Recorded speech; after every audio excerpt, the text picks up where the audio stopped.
Banal na aso, santong kabayo, natatawa ako, hi hi hi hi.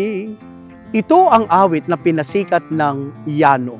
Aminin natin, ang kabanalan ay hindi pa impress, kundi pa-transform.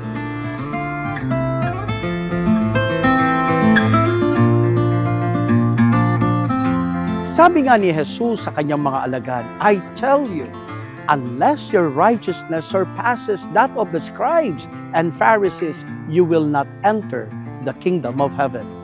Grabe, no? Sinasabi ni Jesus, huwag kayong mapagpanggap.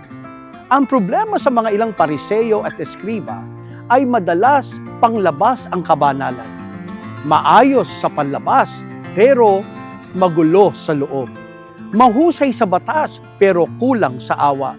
Mukhang banal, pero plastic. Maging honest tayo. Minsan, may pagka-Pariseo tayo. Mabait sa simbahan, pero mainitin ang ulo sa bahay.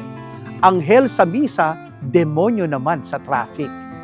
Gusto ni Jesus ang righteousness ay hindi lang ang nakapagsimba ako, kundi nagbago ba ang aking puso. Hindi lang tama ba ang dasal ko, kundi may malasakit ba ako sa aking kapwa. Mga kapatid, ang tunay na kabanalan ay authentic. Ito ay kapag nagmamahal ka kahit walang audience.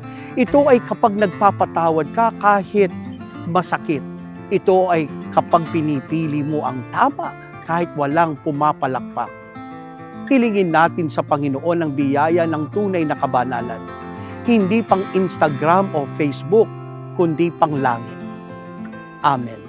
Ako po muli si Father Ramil D. Tapang, SSP ng Hello, Halo, Halo.